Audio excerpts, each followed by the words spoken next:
Okay, good morning, good afternoon, and good evening, depending on where you're joining us from. Welcome to our webinar for Peer Review Week 2016. The theme this year is all about recognizing the valiant efforts of the research community in performing and managing peer review.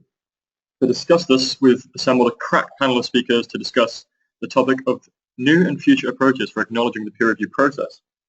These are Andrew Preston, the founder of Publons, Katie Ridd, senior editor at Nature Communications, Alexander Nadanov, co-founder of PaperHive, and Stephanie Dawson, the CEO of Science Open.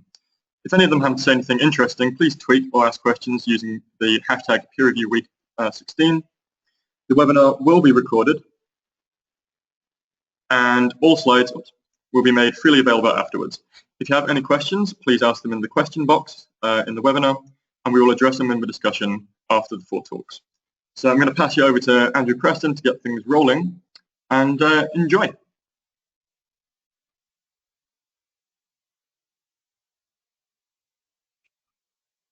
Hello everybody, let me just get my screen up.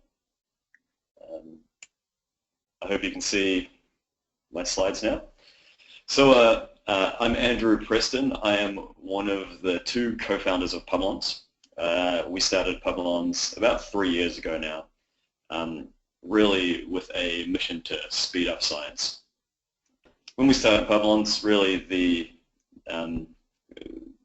thing that we saw that was really missing in the whole world of research was peer review is absolutely critical to the way we do things, but didn't seem to be getting the attention that it deserves, both in terms of recognition but also in the way that we do it. And so we really founded Publons with a mission to speed up science by harnessing the power of peer review. So just want to get through, I think, really 3 distinct things today. Talk about why recognizing review is so important, explain a little bit about how Publons works and how you can get recognition for your reviews today, and then I think really set the scene for what I think are going to be a few really interesting talks following on from this one about new and future ways that we think peer review might be done. And I'll talk about a few things that we're working on in that area as well. So why is recognizing review so important? It really seems to me that the recognition for review is going to be the foundation for all of the future innovations in the space that is academic research. The reason for that is that while it is our job as researchers to publish and conduct novel research, at the end of the day we're standing on the shoulders of giants, and it's essential that we are really interpreting and bringing context to other research as well. That's one of the critical things that we do as peer reviewers. And also the other really critical thing that peer review brings to science and to research that it doesn't really exist in any other industries is that there's an immense level of trust and an ability to trust what we read in published literature. That's incredibly important. And you'll find that this is accepted throughout the academy, the funders, and everywhere. Here is a quote from the HEFG Metric Tide report, which is basically the UK government's funding arm, analysing the way that they hand out funding to institutions, really saying that peer review is still the primary basis for evaluating research. There's an interesting report. It came out yesterday, and of course I'm obliged. I wrote a post-publication review on it, so you can follow that link and read it on Publons. So of course, everybody says that peer review is important and we need to be recognizing it, but you wouldn't know it from the way the world works today. There's a screenshot here of the Times Higher Ed World University Rankings. If you go in and look through the World University Rankings, you can see they look at things like teaching, research, so citations in the journals that you publish in, patents and that sort of thing. But there is zero mention of peer review in any of this stuff. It's very much a business as usual sort of thing. And that's what we see through all of the areas of research where funding flows. Everybody says that peer review is essential, but nobody actually recognizes that with funding. So the net result is that as a researcher, while peer review is essential, really all you face is a massive pressure to publish. with really little incentive to review. And that results in all sorts of problems in the industry.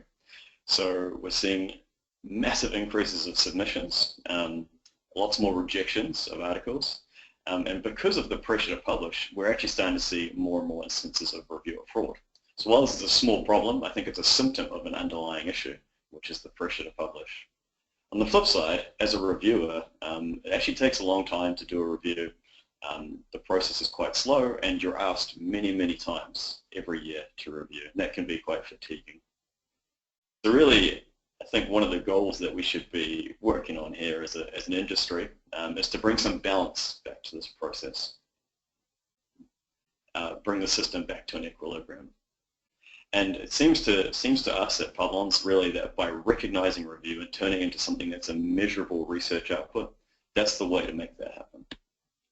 So quick introduction to how you can get recognition for your reviews today. So with Publons, you have an online profile. Here's an example of a researcher, Stephen Roberts from the University of Washington.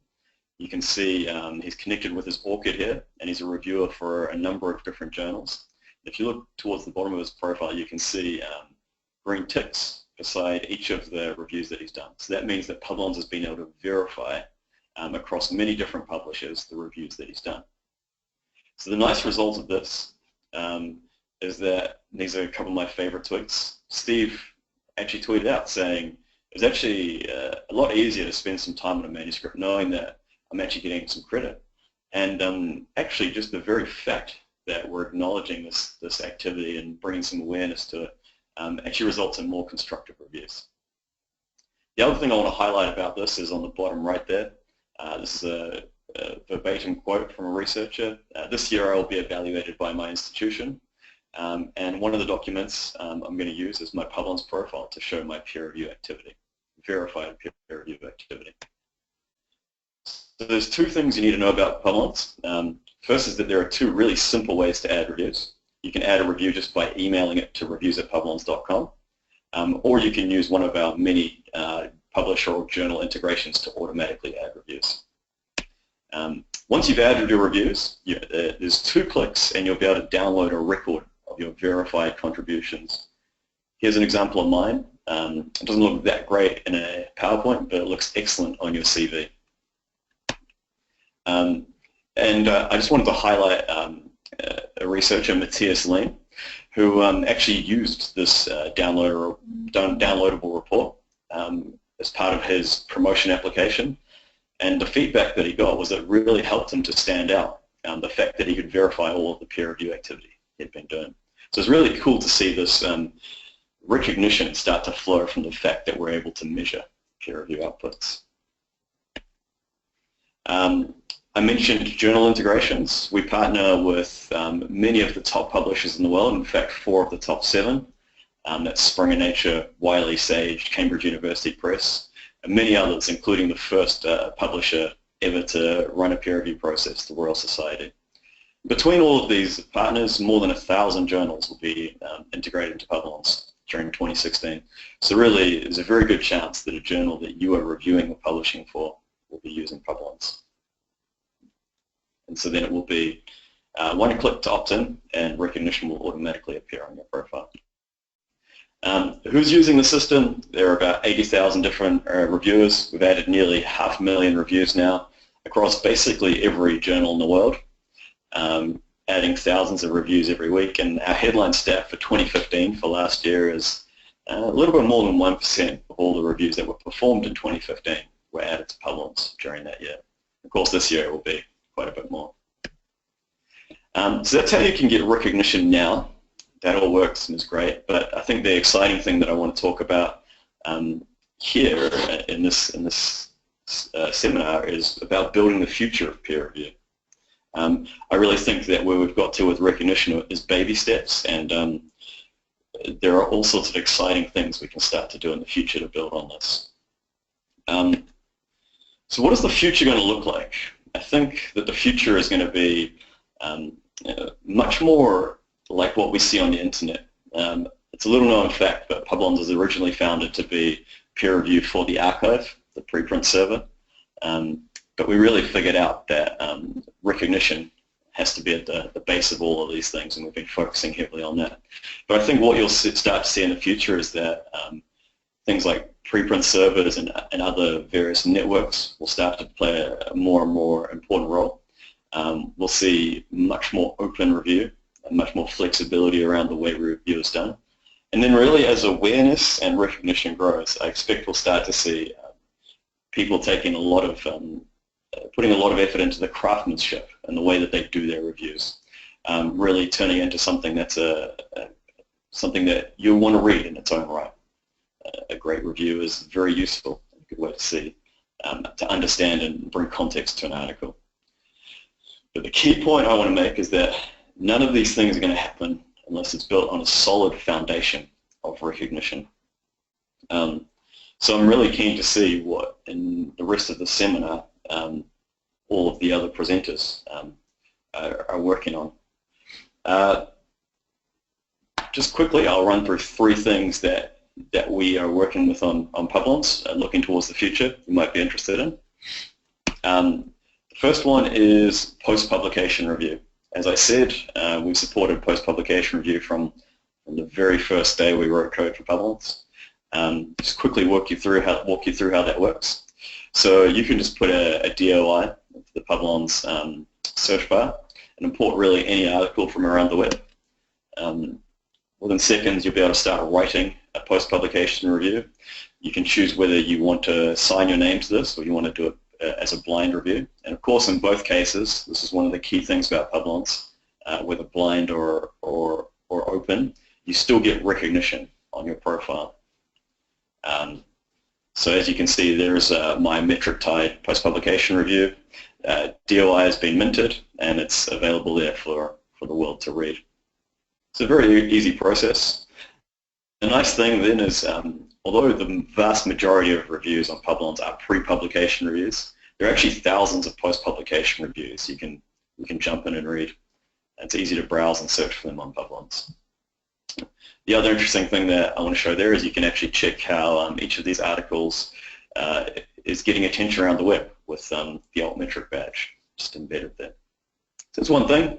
Second thing is looking beyond just measuring review quantity and looking at other ways to measure the quality or look for reviewers who are doing outstanding reviews. So we actually talk a lot to editors. They're one of our key stakeholders at Publons. We ask them what makes a good peer review. And the thing that stands out is really clarity, thoroughness, helpfulness, and professionalism. These are the things that editors look for in a reviewer. I'm not going to talk about it too much today, but we actually have a way now for editors to be recognized for the manuscripts that they're handling. And as part of that process, there's actually a rating and feedback form that they can complete. How clear was this review? How helpful was this review? How thorough was it? And how timely was it? These scores aren't actually shown on your profile. And we also have a section where you can add the editor can add some constructive feedback to help you as a reviewer to improve your performance. And again, that's kept completely private to you. But what we do is on your profile, if you do an outstanding review as evaluated by the editor, we'll highlight it with a star and really pull it out as an exceptional review. So moving to a future where it's not just the quantity of work you do, but really how helpful and thorough and good your reviews are. Finally, the other bit of feedback we get, particularly from early career researchers, is it's quite onerous or scary to get into the business of review, and it's quite hard to be discovered by editors. So we have a lot of people that sign up to Publons and don't really have a way to get started with peer review. So one of the things we're working on is what we're calling the Publons Academy, a way for you as an early career researcher to work with your supervisor and participating editors to learn how to review, to use some of the Publons platform to practice reviewing, and then as a graduate of the Publons Academy, become available to editors as someone who is an expert in your field and also someone who is capable of reviewing. So really looking at expanding the pool of available reviewers outside of the traditional pool that we use. So this is actually open for early enrollments now. So if you go to publons.com, you'll be able to find the Publons Academy. And very soon we'll be announcing the course and who will be participating, from prestigious reviewers and editors all the way through to Nobel Prize winners. So I'd encourage you, if you are interested in review and interested in recognition in the future of review, to check that out. And that is me from Publons.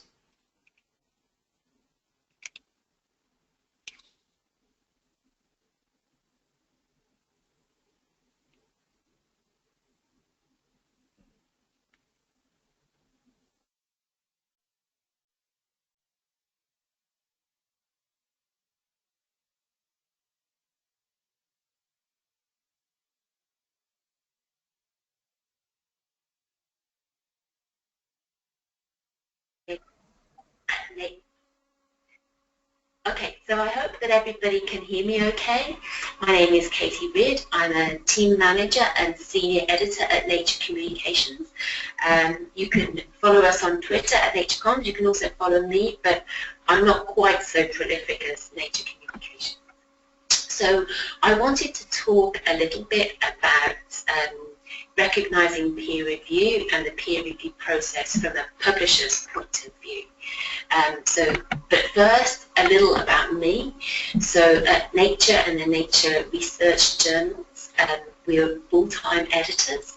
I have a PhD in sort of cellular in vitro toxicology, and some, and maybe most, but not all editors also have some postdoctoral experience. So I completed 2 postdoctoral positions, one in the UK and one in the US, and so we all have science experience. I joined Nature Protocols in 2008 as a maternity cover whilst I was deciding where to go in my career. I found it a really rewarding experience being an editor. I could work really hard, and also you see the fruits of my labour at the end of the day. And so I decided to stay in editorial, and I moved to Nature Communications before it launched in 2009. And it was a fantastic experience watching the journal grow and the shaping of a new journal. I wanted to mention a little bit about the peer review process and what that means at a publisher. And so in the orange boxes on the left-hand side, we receive a new paper. A new paper at Nature Communications can also be transferred to us from one of our sister journals. And so we make an editorial decision, and we use those skills that I talked about from our PhDs and our postdocs about whether we think a particular paper is interesting, whether it passes at editorial threshold. And depending on the field and the journal, about 60 to 80% of the papers are returned to the authors. Those that we decide pass our editorial threshold, they enter peer review. And so this is where we invite the reviewers to comment on a paper. And I'll talk a little bit about how we select reviewers in my next slide. Once we've received our report, we make an editorial decision, and by that I mean that we discuss the reports that we receive, we think about the experiments that reviewers have asked for, and we think about, do we require all of those to make the paper satisfactory for our journal. So once we make that editorial decision, there are 4 boxes in green on the right-hand side of the screen, and so we can accept a paper. This is rare after one round of review, but does happen for some papers, and those that we receive that have been transferred and may be reviewed at another journal. We can ask authors to revise their paper, and here we're thinking more about some more minor experiments that might just need to tie up some loose ends. We also have, we can invite authors to revise as well, but with all major revisions where they need to go away and spend some more time on their study. And in some cases, it's deemed that the paper isn't acceptable to us and it would be rejected. So you can see for the revised boxes that this means the paper is going to undergo another round of peer review. And so once again, we're asking our reviewers to help us out. So So I mentioned that I would talk a little bit about how we choose referees, and Andrew mentioned this a little bit in his talk about how we pick people. So we are looking for people with experience in the field. So we will invite people that we know publish widely in a particular area. Some of those reviewers will say to us, I would like to review with my postdoc. So sort of talking a little bit about what Andrew was talking about with his Publons Academy, giving some newer people some experience here, but these people are also reviewing with their principal investigator. We look for some reviewers that have what we would think of as a technical expertise, where we're looking for somebody with experience in a particular method that has been applied. Sometimes the reviewers that we ask will suggest their postdoc for this because they are the people that are doing these experiments. We are looking for people that can provide us a broad overview of current trends and important issues in a particular topic. There may be some controversies within the field that we would need to know about, and the reviewers often have a broad view of these. Efficient, we ask for a 10-day turnaround. Well, we're quite happy to extend these deadlines. We appreciate that reviewers are very busy and they quite often want to help us, but they need a little bit more time. We like to use people that we know that are thorough and also provide us with to-point reports, and those that are fair-minded and constructive. But as Andrew mentioned, we are always looking to expand our reviewer report because we do appreciate that this is time-consuming for everybody. So a little bit about how our decisions are made in the peer review process. We don't count votes, so we may have 3 reviewers on a paper and 2 of them may be happy, and 1 with a particular key area of expertise may tell us that there are fundamental problems with the paper. And if it's a key area of expertise, we have to think carefully about how we make our decision. As I mentioned before, most papers go through 2 rounds of review. For those decisions which we consider to be borderline, this may be between a major revision and a revise, we are thinking about avoiding multiple rounds of review, both for authors, the editors, and also thinking about the reviewers. If we do consider a work to be of interest, we will send these major revised decisions, and we can wait for papers to be revised. So we're thinking about ways of recognising reviewers' efforts. So a number of journals are offering what we call transparent peer review these days. And so we rolled this out with Nature Communications in 2016. And so for all papers that were submitted in 2016 and are accepted, we ask our authors if they would like to publish the peer review reports. So what we would see in our online papers, there would be the peer review reports and then also the author's response to those reports, and we would see how many rounds of review that paper had gone through. There are other publishers that have been doing this for longer than us, and so the idea is that we can show what the discussion has been during peer review. We think that it might be useful for students so they can see how the peer review process goes. We've also encouraged reviewers to sign their report. There are particular areas, namely ecology, where reviewers are actually quite keen to sign their reports. So if you sign your report and the paper is published with transparent peer review, then the readers will see who the reviewer was that reviewed the paper. We also acknowledge reviews within the journals at Nature and Nature Research, and so we have been offering some rewards to our frequent reviewers. We also want to, other publishers are promoting discussion of review reports prior to decisions. So eLife and Embo do this, where they share the reviewer reports between the reviewers before they make the decision. Nature has been involved in a trial about publishing the reviewers' identities, And so at the point of acceptance, the authors will ask if they wish to learn the names of the reviewers. The reviewers also have to consent to the authors learning about them, and this will be published at the end of the paper. Or we can say that we thank the reviewer and name them, and any other anonymous reviewers that didn't wish to be named.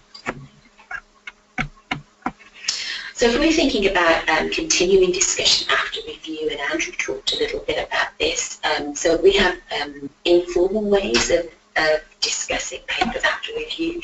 So we have commenting functions online that people can use. Discussions that have already sort of been ongoing and are ongoing from publishing the review reports and rebuttal letters. There are more formal ways of continuing discussion after review. So in Nature they have brief communications at a rising section. So this is usually where a central point of the paper is challenged by a reader. At Nature Communications we use the correspondence title, and so these aren't necessarily where a central conclusion of the paper is challenged, but it's an interesting further discussion of the paper, and it's an important point. There are also external sites where we have discussion continuing after review, such as F1000 and Publons, as Andrew mentioned. So where are we going, and what is the road ahead? So there's the possibility of portable peer review, and so that is where a paper is reviewed at one journal and editorial reading is not deemed publication, and then those reports can get transferred to another journal at another publisher. So an example of this is an agreement with the Neuroscience Consortium where reviewers can be shared. And we also see this within our family when people transfer papers to us. We see the reviewers' reports and papers that are transferred to Nature Communications, and it enables us to make a decision. Open review, so this is different journals are trying this where they have where they either publish all versions of the paper that has been with them, where they can also have open and closed review at the same time, so they can have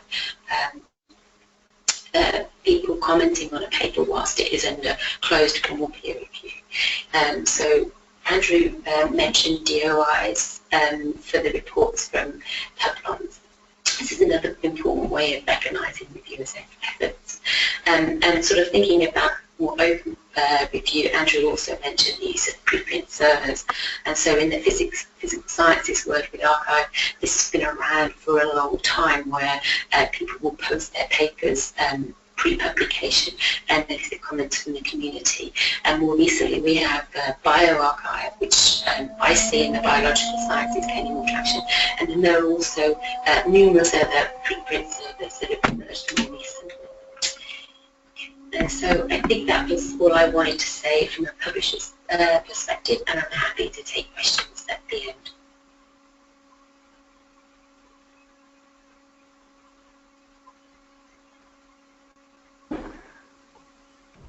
Hello there. Here's Alexander from PaperHive. I hope you can see my screen right now. Yes, seems so. Just going into the full view. All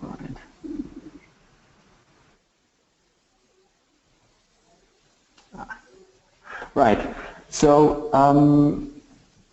just seem to have some problem with the sorry. Well then, just setting it up then. My name is Alexander and I'm the co-founder of PaperHive. I'm glad to be here and talk about PaperHive and our role in in peer review. Just a few words about me. I have a background in business and IT with focus on educational data mining, cooperation systems, and human-computer interaction. Before joining PaperHive, I have been active in establishing social entrepreneurship communities around Europe. Before moving to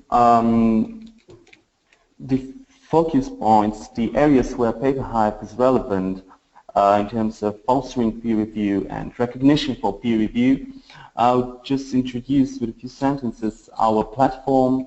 It is quite a new tool that we released just 3.5 months ago.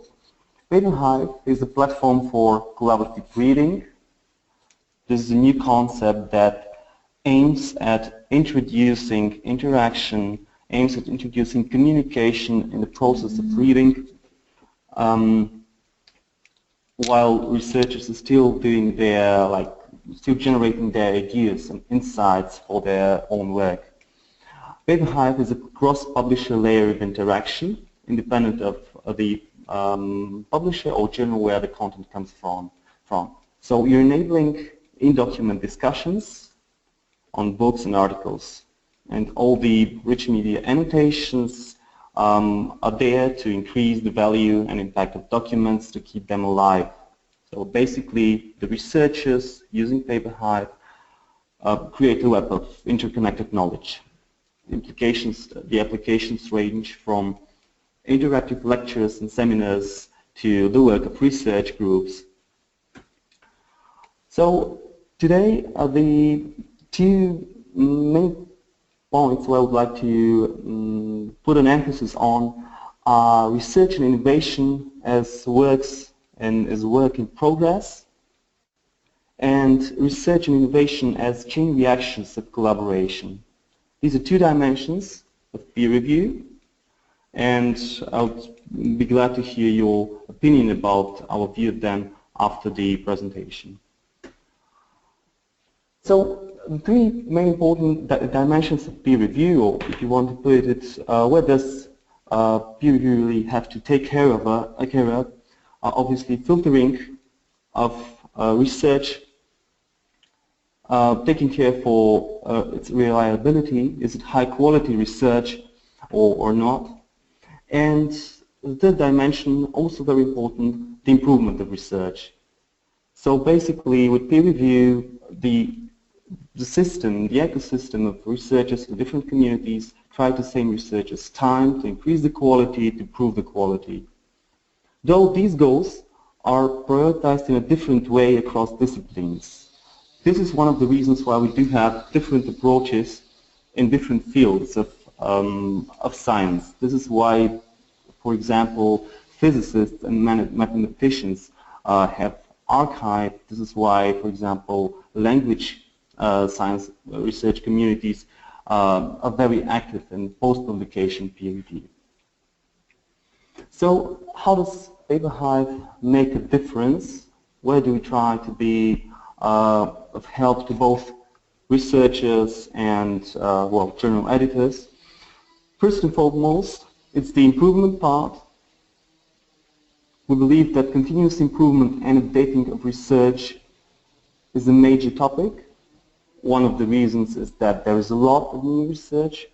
So having in mind all of this, there's a necessity for continuous conversation around the research work. Secondly, peer review education. It's a proven fact that researchers, especially young ones who do not yet have experience in reviewing, either need a formal education or at least some way to get into the process of evaluating and improving others' work. So we believe research and innovation are chain reactions of collaboration. To begin with, work in progress. As it is, once evaluated and once admitted to the formal scientific literature, a piece of research usually stays there to be evaluated by only citations and of course mentions and then further work. Though this may take time, and this can also mean that a lot is missed out. In a way, having only one research board, one editorial board, and only a few peer reviewers take care of evaluating if something is valid and high quality research once in time is not enough for continuous life or the continuous life of a research document. So as soon as time is passed, this one single valuation needs to be updated. Research and innovation are work in progress. Therefore, through our system, obviously other approaches, research can be updated, enriched, improved, kept alive. How PaperHive does this is, for example, through to making community proofreading and open post-publication peer review possible. What you would see on your screens right now is an example of a book in language science published, I believe, in Berlin. And there is some commentary in the right margin, which is actually made possible through an active community of language researchers who, once again, after something has been published, after this book has been published, go into the process of updating it, of enriching it. The document is kept alive. There is new valuable information for both further readers and for the author themselves, who might, in a further revision, just improve their research work. So basically, one of the added benefits of this approach is improving the idea, like heightening the idea of research peer review, not only as a way to stop something, not only as a gatekeeper, but as a way to improve. Every annotation in our platform increases the value and impact of content for all readers. All those annotations, discussions that you saw on the book before, that I showed, they're all citable, archived. They're licensed under the Creative Commons, and the standard they follow, the technical standard, is according to the W3C web annotation standards, which are still in development. So we believe that this way of well, informal at this point, but inherent recognition can foster this communication, can channel all this relevant communication back to the original text, giving the proper recognition of all those who, in the process of reading, do reviews, basically. In the right margin, there's also one small box which says read and discuss on PaperHive. This is an embeddable widget that publishers and journals can integrate with their websites, so that a reader starting there can see, okay, there's news, there's something new, there's new information about this content that's probably updated or more relevant, or there's just another connection to something else I should read. The second part I wanted to accent on was that research and innovation are chain reactions of collaboration. So improving research does not stop, enriching it does not stop. And this is the way where we should think also about education in peer review. The quote you're seeing on the slide, that approximately 2/3 of authors in humanities, social sciences, and STM would like to enjoy some formal training in peer review or in review, is, well, obviously an evidence that both the academy presented by Andrew from Publons or that other ways of helping young researchers to go to the field of reviewing is very important. It is crucial. What we are trying to do is, well, basically embedding both communication and reviewing in the process of reading itself. So while a researcher, no matter what their discipline is doing the reading, they get the chance to interact with others, to communicate with them, and to review without having the well, the fear of doing something wrong. no matter if a correction would be just a correction of a simple typo or a correction that sometimes might not be the most important one. All of this is just lowering the barrier for researchers, especially young ones, to move into the process of reviewing, of critically reading. This is what we are achieving with enabling communication, conversations in the margin of documents. So thank you very much for your time. I believe that this is this is the most important part where PaperHive can be helpful to fostering peer review, improving it, and fostering recognition is by basically emphasizing the continuous aspect of research, the fact that research articles and books are living documents. Thank you very much.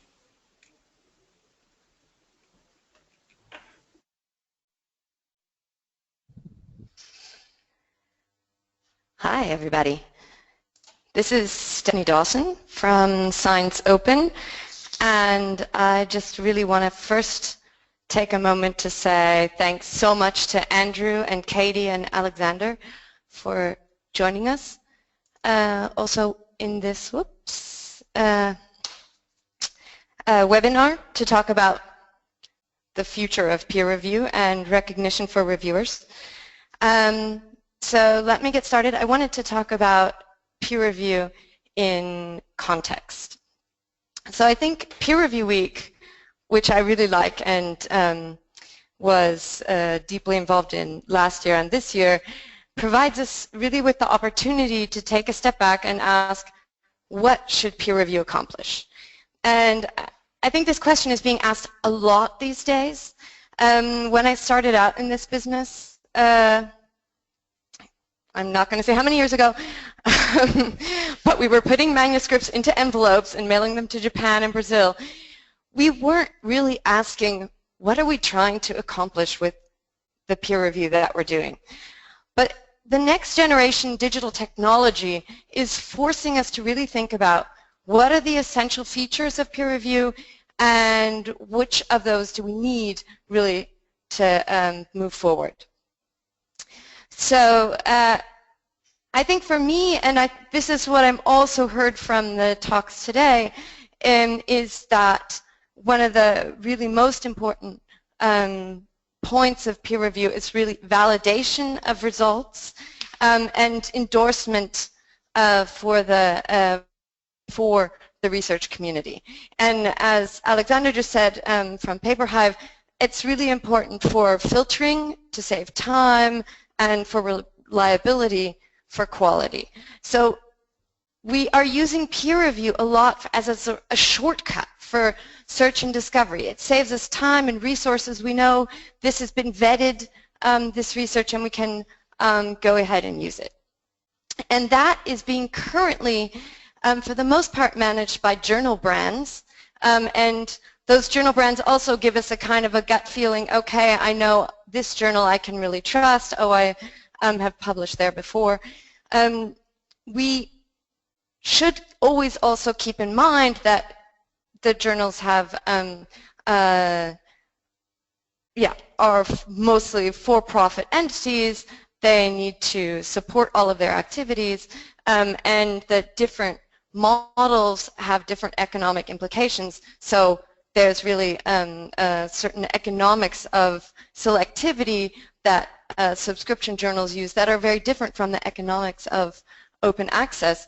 But there is that going on behind the scenes. And right now we really are using very much the journal at a journal level to manage this validation. I would really like to, from a platform level, think about, can we reimagine the results of peer review on a more granular scale, on an article level? So there are, from the STM report, let's just say 2.5 million articles published per year even if those only had 2 reviewer reports, that would be 5 million reports. And we already heard from Katie that those are going through multiple reports, and 60% are being rejected and going on to the next journal where they get 2 other reviewer reports. So the 5 to 10 million review reports is probably even a little bit low. So could we really, that's a lot of information out there. Couldn't we use that information that's generated by peer review to learn more about a research topic and to also fulfill those goals that we talked about, filtering reliability in a maybe a more digital way? So if we had open review with the researcher's full publication history, and we hear that's coming more and more into the mainstream, as it's the easiest way to give researchers recognition for their work. If we had post-publication evaluation of the results for those that where we don't have any access to the pre-publication, sort of collaborative discussion that goes on, then we could really use that to understand the context of research more. We could use it as an interpretation system, and I really like that, what Andrew said, that part of the researcher's job really is this interpretation of research results, and seeing peer review in the context really of interpretation is an interesting way to think about it. And then we could build better author and reviewer reputation systems that would feed back into learning more for the entire scientific community, learning more about a specific research topic. So on Science Open, just to give a short demonstration of what we're doing here, we do offer on 25 million article records on our site, open the possibility to do an open post-publication peer review with your own name, linked to your ORCID, with a CrossRef DOI that you can add to your CV, add to your ORCID profile, add to Publons, add to whatever platform you're using, just in order to really start giving researchers that kind of recognition.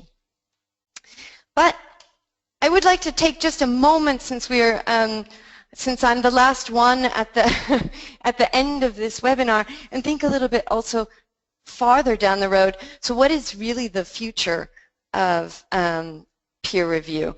Some of the new developments may look a lot different than how we know it today. So somebody really mentioned the rise of preprint servers. I would even say, I would even include preprint publishing services, such as the one Science Open offers, that you can publish first and do an open peer review process after. F1000 Research is doing similar projects, Rio. So there is a lot of interest in making that whole process more open, more networked from the very beginning. And I think just this preprint issue will push the whole system towards a more open and networked peer reviewing. I think what's going on that's also very interesting is the different ways in which platforms are using text and data mining to analyze citations within the text, to be able to say what are people really discussing in a paper, and isn't that also a kind of peer review? So if I can extract a sentence that says, the methods used in this paper were a great help, or we based our next project on this, if I can take that sentence and put that, attach that to the citation information, I can really start understanding more about the paper that I'm reading, and who's doing a better job really of testing reproducibility, working with those research results, than the researcher who's building their next paper on top of that. So it takes longer, but citation information could be a very powerful tool, a very powerful kind of peer review if we start looking at it that way. I also like a lot of the work that's going on in creating article level identifiers such as such as the Open Science Center identifiers at the article level to say what kind of peer review has this article gone through. Because I think what we're seeing also via new big amounts of data coming in, mega journals, we're really seeing the journal management of peer review being broken down on to a more granular level. And when Science Open adds all of the Cielo database, now we're up to 25 million articles on the Science Open site. That brings in a lot of journals that I don't know about, authors that I'm not familiar with. All of that, we really need to find new ways to bring it down to an article level. Is this article relevant to me? Because the context of the journal is maybe losing importance for the individual user.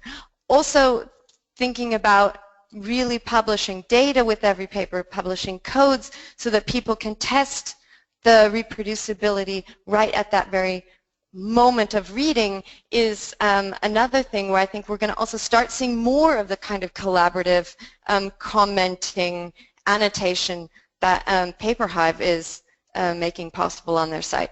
So I think there's a lot of new products out there and new ideas out there that take the idea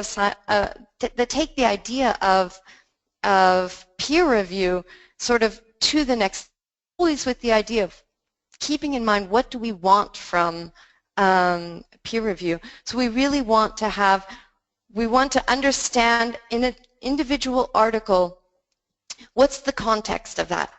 How much can I trust this article?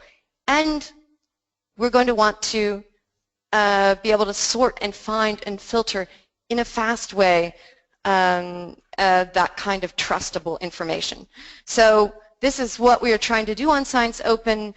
Here's an example of an article page. We really try and show up citations. We use the altmetric score, comments, post-publication peer review, link authors and citations, link back to the version of record on the publisher site, in order to be a good tool for researchers to find trustable information. And here's just an example of the kind of context-driven search and discovery that we can do on Science Open, and we will continue to develop that with partners from across the industry to really aggregate information in order to make that more available for researchers. And at the same time, we should always keep in mind how can we give recognition then back to the research community who are actually doing all the hard work of interpreting these results. So just to sum up, what Science Open is doing as an aggregator of information, we really will continue to open up and explore the context of scholarly research, and in order really to support and recognize peer review in all of its forms, be that text and data mining, be that open reports, be that signed reports that are closed, etc. I think there's a lot of different ways that we can start trying to bring all of that content together. So that's it. That's it from me, from Science Open, and I'm happy to turn this back over to John. Thanks.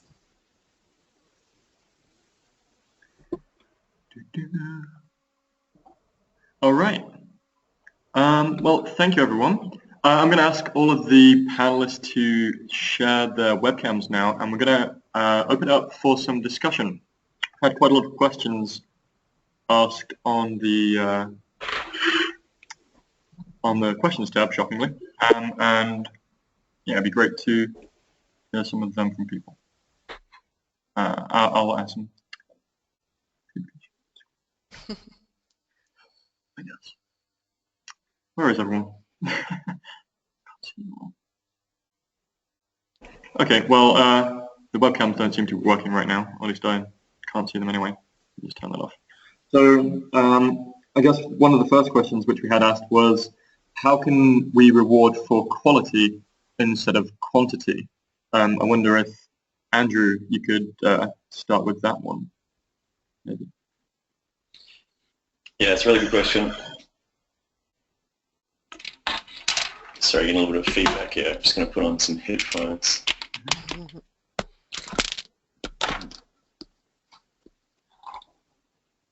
Can you hear me all right? Mm-hmm. Yeah, cool. So the way I see it, quality is absolutely critical. You could do 100 peer reviews that are 2 words long. It's not very useful to anybody.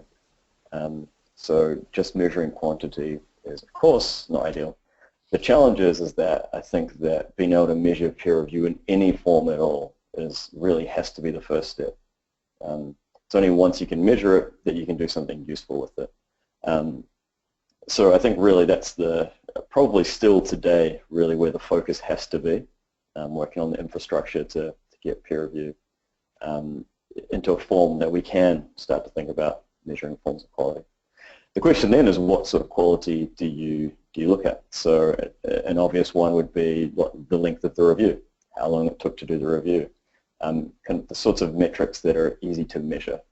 And I think that we have to be careful as we start talking about quality that we don't just focus on the things that are easy to measure. I think that's a trap that would be very easy to fall into. So obviously this is something we've spent a lot of time, we Publons have spent a lot of time thinking about. And really the way that we look at it is it's got to come out of the network. So it really has to be a combination of hard metrics like the length of time it takes to do a review, maybe the length of the review itself, but that really has to be a small part of the whole measure of quality. So the thing that keeps coming back to for us is what does the editor think of the review? Was it helpful? What does the author think of the review? Did it help me to improve my manuscript? Potentially also, what did the other reviewers think of the review? Really the experts, the people who kind of understand the paper the best, what is their opinion of the review? So I think that's got to play an important role in the future of quality measures, and it's kind of the way we're thinking about it. The challenge, of course, is with all of these things, incentivizing or giving people a reason to want to weigh in on the quality of review. I think that's going to be the big challenge, and it's kind of the thing that we're working on pretty hard with our editor recognition service, so giving editors some recognition for reviewing. But I think there's a long way to go on the quality front. All right, great answer. Thanks for that, Andrew. So the next question is, are post-publication peer reviews moderated, and can they or might they have an adverse effect on an adverse impact on tarnishing the reputations of researchers? So Alexander, do you have any thoughts on that? Sorry, could you repeat the first part of your question? Didn't hear me completely. Yep. Are post-publication peer reviews moderated in any way? And I guess this includes annotations. And might they have an adverse impact on tarnishing the reputation of researchers? Great question. Thanks for giving it to me. There are 2 types of moderation that you usually have. One of them is very importantly something like community moderation. The example I gave in my presentation comes from a very active language research community based in Germany, not only. And the people there, in fact, know each other. I'm not sure if there are a few hundreds or a few thousands, but in a way they're actively communicating, and this helps to have this inherent moderation. So this is one of the ways to look at it. So it's automatic in a way. The second part is more of a technical moderation. We ourselves at PaperHive, we have our roots in the open source programming community, so we're often inspired by platforms or communities as Stack Overflow or GitHub. And there you have also some sort of automatic community moderation with upvoting, downvoting of quality, or, well, low quality opinions and answers. So this definitely helps to well, point out what is good and what is bad. It naturally has a somewhat adverse or somewhat restricting effect on the quantity of opinions, but I guess this is something we are fine with in research, obviously. So opinions that are thoughtful, answers that are, or questions that are well considered. Then the last step to sum up, having in mind that you have this continuous mode of interacting, this continuous conversation, it changes the perception of reviewing and giving feedback and evaluations as something that is only once done and that's it. By changing this, people are more inclined to communicate and basically take the risk to, well, to state that something is as they see it. It's good or bad. All right, thank you, Alexa. Stephanie, do you have anything to add to that one by any chance? Yeah, I would just like to weigh in, just because I think it's important that what Science Open did for to protect the researchers. I mean, you can't moderate every discussion of their paper, but asking people to do it with their own names attached to their ORCID ID, then I think you can increase the level of civility in the whole process. So the hope was that if somebody trashes a paper, you can go and look at their publication record and see, do they have the expertise to actually say that? Is that a reasonable thing to say? And I think some kind of like you said, Alexander, some kind of like upvoting, downvoting is helpful, but just having people do that with their own names, I think is first great to get recognition for peer reviewers, and on the other hand, can prevent that kind of misuse of the system. Okay, awesome. Thanks, Stephanie. So the next question I'm going to target at Katie. Sorry. How can we internally evaluate referees, and do blacklists exist for poor quality reviewers, and are they used?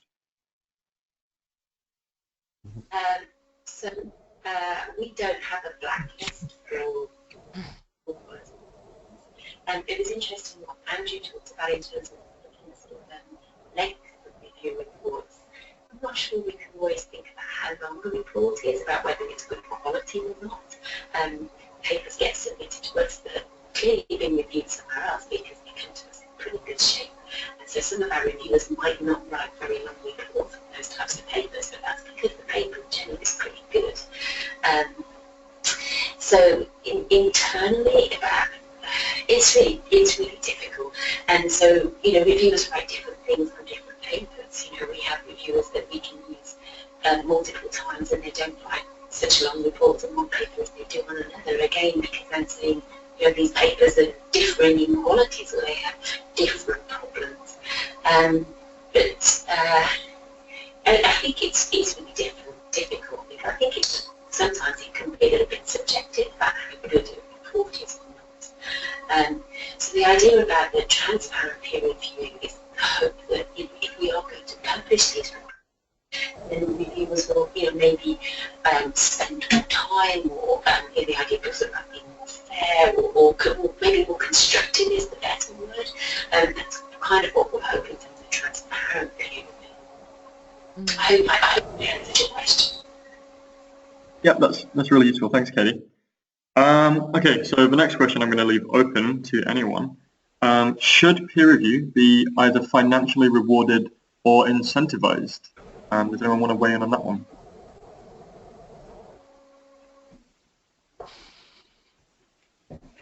Nope. Yeah, I can weigh in there.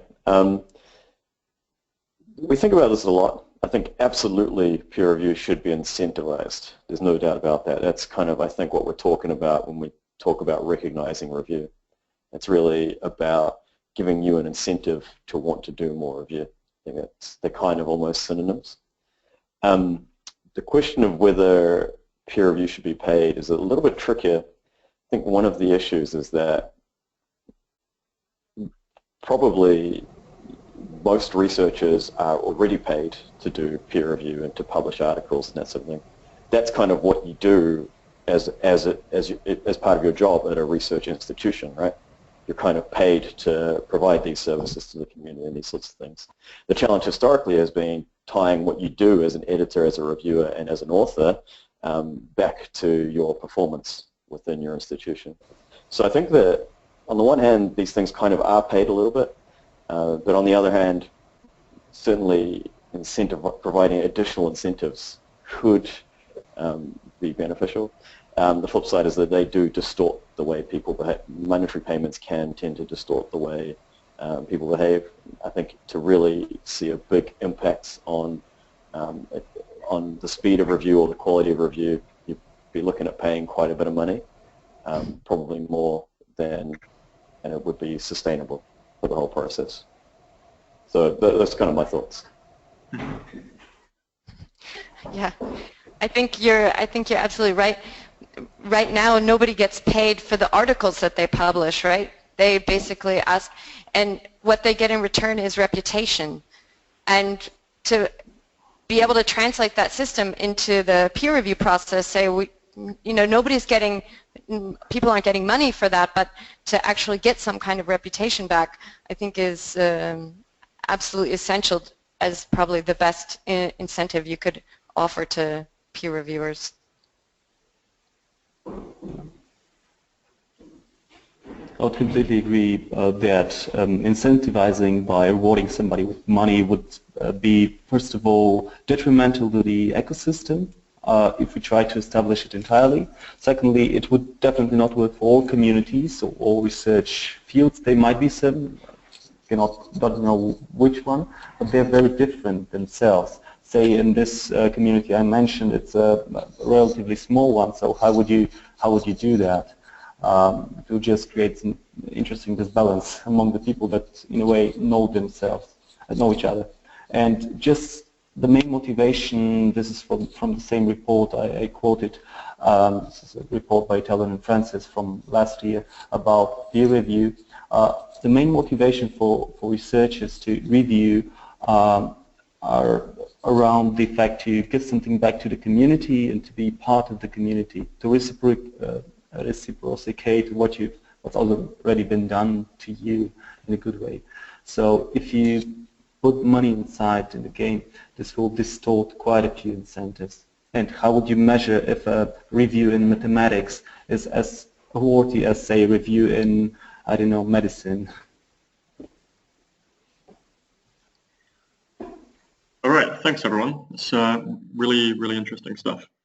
So I'm going to open up another question. So how can we get peer reviews to be accepted by universities and funders as a legitimate measure of scholarship? Does anyone want to jump in on that?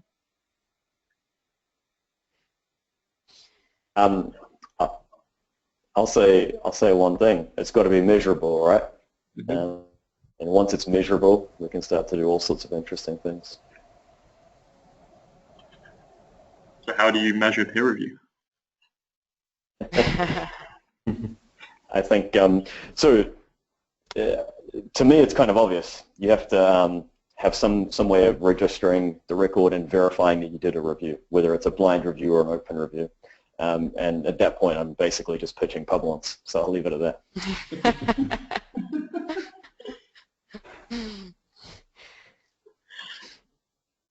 I think part of the problem is also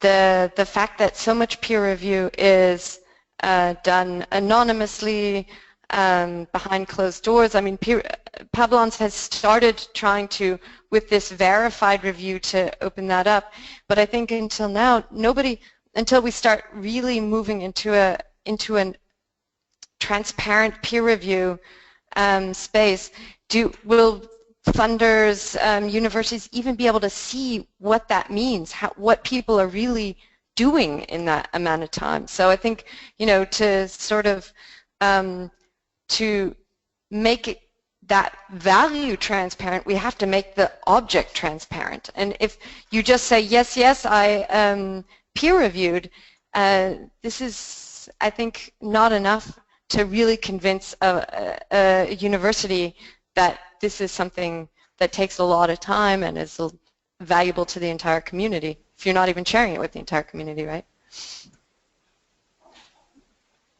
There are some things to be said for blind review, and I wouldn't want to end up in a situation where anonymous reviewers who are providing a valuable contribution to the community aren't recognized. I think that's an important thing to get straight.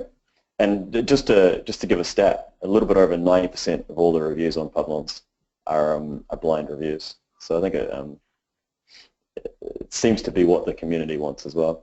You can still pull out interesting derivative statistics. So for example, we have a world university rankings system on Publons where you can see the top reviewing institutions. And most of the top reviewing institutions come out of anonymous review. So I think while I personally am in favor of open review, I do think that we have a long way to go before that future is here where everything is open.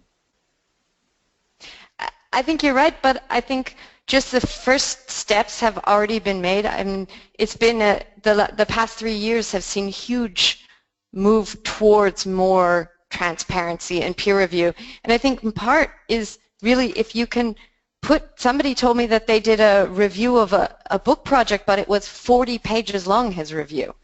And if you can put that in front of your department head and say, well, you know, this is what I did, then I think you have something more tangible than just saying, okay, check, I reviewed for this journal or for this publisher.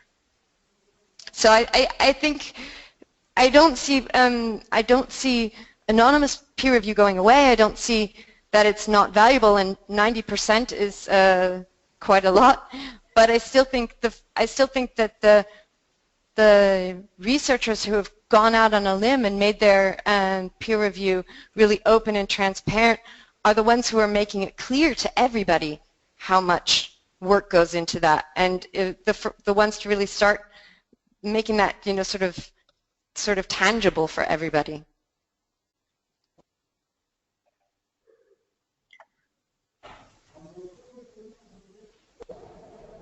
Okay. Okay, thanks for that. So the next question is for Andrew again. Could Publons be used as a resource to find peer reviewers? Yeah, it's an interesting question. The way I would frame that is that there are a few different stakeholders in the world of publishing articles and research. There's obviously the author, there's the reviewer, and then there's the editor. And I think that they all play a really important role in the thing. But I think one of the key learnings for Publons over the last few years is that really editors are quite central in this. And I think editors will remain central. Even if you picture a future where everything is post-publication review, there's still going to be an editorial component. So I really think that editors are a critical player in the ecosystem and generally under-recognized.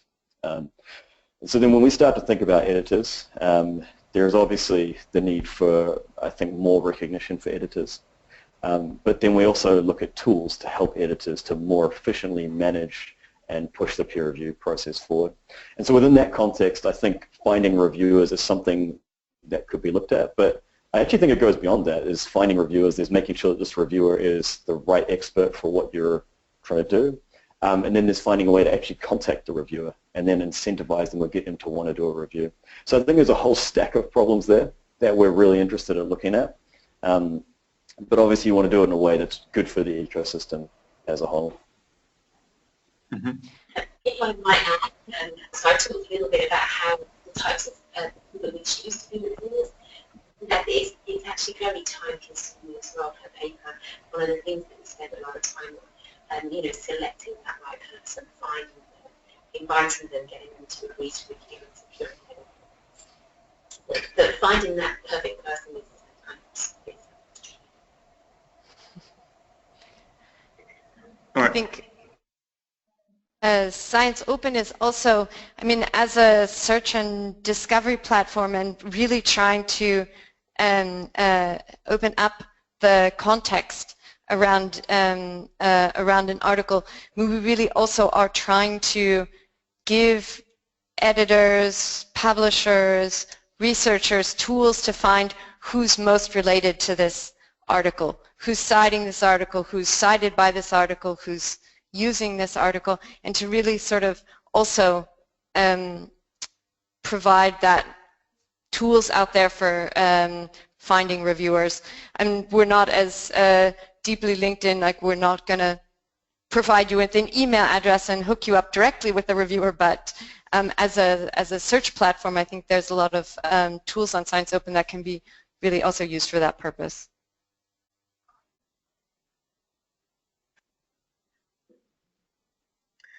All right, thanks everyone for that. So the next question I'm going to leave open again to everyone. What role could machines play in the future for actually performing peer review itself? Does anyone see that happening? I would like to take that. First of all, machine themselves probably won't be enough to do all the highly complex work of establishing where something is well, unique, worthy for reading among the mass of content that's out there. So probably won't be enough to improve, to have this role of improvement what peer review and people in peer review right now have. But a place where they can be very, very helpful is probably in all the research that is somehow involved with statistics, with data. This is one of the fields where we seem to have some issues for one reason or another. Reproducibility is the key word here, and machines can be quite helpful there. Just recently, I unfortunately cannot give a source. There was a huge survey on massive amounts of hundreds of thousands of papers in psychology, and very smart algorithms run across them to check whether the results were statistically significant. So I believe computers will be a helpful tool for reviewers and editors in the future to check for validity and quality of research. I definitely agree. I think that if you look at things like scientific rigor, there are some ways to use semantic text mining to find out whether people are doing certain kinds of experiments or certain kinds of controls in their experiments.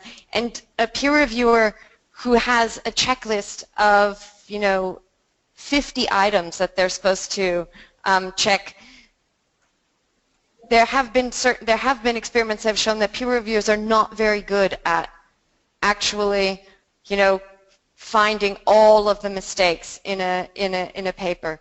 So I think just to leave that up to the human component is probably, if you have these kind of powerful machine learning tools in the background and not taking advantage of them, would be a shame. I think we will see people developing those kinds of support mechanisms. I don't see the reviewer leaving the equation, but I do see that we'll have many new ways to support them with machine learning.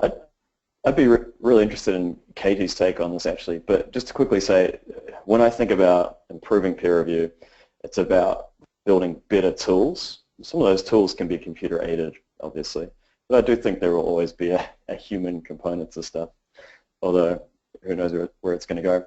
But just to call out two interesting projects that whoever asked this question you may or may not be aware of. There's Penelope, which I think was started by James Harwood.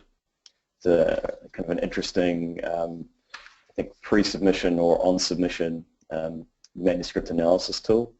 And then I think Daniel Shanahan over at BMC is doing some really interesting work on automated checks for peer review. So I think there will definitely be some developments. So I thinking about what Stephanie mentioned, you can't check everything and the mistakes sort of come into papers. So we work quite hard with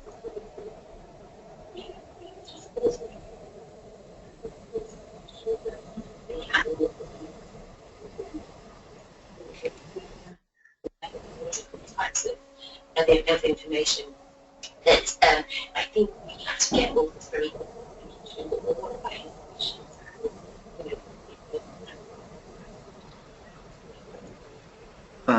Okay, the audio seems to have gone a little bit dodgy there. Sorry, Katie.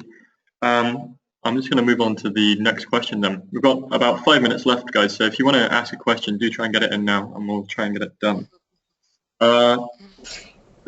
Just for now, though, how can peer review be used to show if an article is actually relevant or not to a researcher? Who wants to jump in on that? Maybe Stephanie? Sure. I mean, it's the kind of work that we're trying to do with Science Open. If we have, if we know who the peer reviewer is, what's his scientific field, his publications, what's he reviewed before, we can use all of that information to basically increase the amount of, let's say, information around the article, and that will be able to help us to say, researcher, this is be particularly relevant to you. This maybe not so much. You know, it says it's published in the Journal of Pediatrics and Cardiology, Pediatric Cardiology, but it's very much more dealing with one aspect or another aspect that's less relevant to you. So I think we can definitely use all of that context of the researcher in order to say something about the relevance of a paper. The approach that we are taking is somewhat different. It's basically based on researchers enriching documents and asking the right questions so that this signals either the importance of a paper or a book or connects it with other documents that might be of relevance for the readers. So we love our forward links, basically, where you just put, hey, there's something new on the topic. In a way, balances off the typical traditional citations. One of our favorite features is called deep links, where you just select any text on, say, I don't know, page 35, and you can send the link directly to somebody, no matter if it's a user of PaperHive or not, and then they will land at the exact spot, seeing that something is, well, saying something interesting usually. So this is more of a personally driven way of sharing and establishing whether something is relevant. So this is a huge part worth playing. Cool. I'll just add one little that I think most reviewers in general know, or authors are aware of, is that typically a reviewer will actually summarize the article, you know, re-abstract the article at the start of their review. And I think those are really, really useful. And if you're a reviewer, keep doing those and see about getting them out there. Yeah.